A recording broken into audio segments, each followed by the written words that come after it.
दोस्तों, कहने को तो दुनिया में 7 अजूबे हैं, लेकिन आपको बताते चले कि दुनिया में कुछ ऐसे भी अजूबे हैं जिन्हें आज तक अजूबा नहीं माना गया, लेकिन वो किसी अजूबे से कम भी नहीं है। जैसा कि पाकिस्तान की सूबा सिंध में एक ऐसी जगह मौजूद है जो अपने आप में एक अजूबा ही नहीं बल्कि एक मिस्ट्री भी बनी हुई है। ये जगह 1922 में एक आर्कियोलॉजिस्ट ने डिस्कवर की थी और ये मिट्टी में छुपी एक कॉलोनी थी। जब यहाँ खुदाई की गई तो यहाँ से कुछ इंसानी ढांचे मिले और इन ढांचों के मिलने के बाद यहाँ कई सवालात बन गए कि ये कौन लोग थे और आखिर कैसे मर गए। अब जो हड्डियाँ यहाँ से मिली थी, शुरू में इसके बारे में ये ख्याल किया गया कि शायद ये 40 से या 50-100 साल पहले या 100-200 साल पुरानी होंगी, लेकिन जब इन हड्डियों पर और इस जगह पर तहकीक की गई तो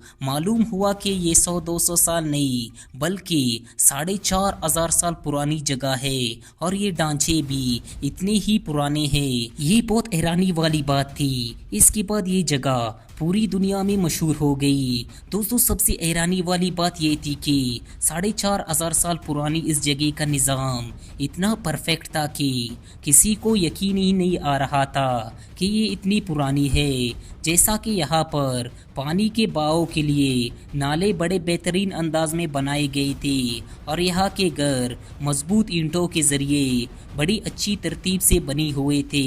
लेकिन नाज़रीन, एक सवाल जो सबके ज़हन में आता है कि ये लोग आखिर मर कैसे गए और यहाँ हुआ क्या था। तो इस जगह पर रिसर्च करने के बाद मालूम हुआ कि यहाँ पर ज़्यादातर बच्चों के खिलौने और आम जिंदगी का साजो सामान मिला है, लेकिन यहाँ से हथियार बहुत कम मिले हैं, जिससे ये वाज़ेह होता है कि यहाँ के लोग अमन पसंद थे। और दूसरी बात ये है कि ये शहर बिल्कुल ठीक हालत में था, जिससे ये वाज़ेह होता है कि यहाँ पर कोई आफत नहीं आई। ये ख्याल किया जा रहा है कि यहाँ के लोगों पर हमला किया गया और इन सब को कत्ल कर दिया गया था, लेकिन क्या वाकई ऐसा हुआ था, ये बात आज तक किसी को मालूम नहीं। और यहाँ की सबसे बड़ी मिस्ट्री ये है कि यहाँ पर कुछ जगह और कुछ चीज़ें ऐसी मिली है कि जिन पर इन लोगों ने अपनी ज़ुबान लिखी हुई है और इस ज़ुबान को पढ़ने की बहुत कोशिश की गई, लेकिन आज तक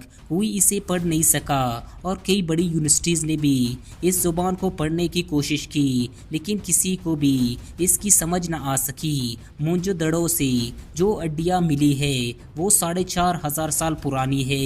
ये आबादी भी इतनी ही पुरानी है, लेकिन याद रखें इनके कद 80 और 100 फुट के नहीं बल्कि हमारे ही लोगों के कद के बराबर थे। लेकिन सवाल ये पैदा होता है कि वो 80 और 100 फुट के लोगों के ढांचे वो कहाँ से मिले। इसका जवाब आज तक कोई नहीं दे सका। दोस्तों, इसके बारे में आपकी क्या राय है, इससे हमें ज़रूर आगाह करें और इस वीडियो को लाइक करते हुए हमारे YouTube चैनल AR रिसर्च को भी ज़रूर सब्सक्राइब कर लें।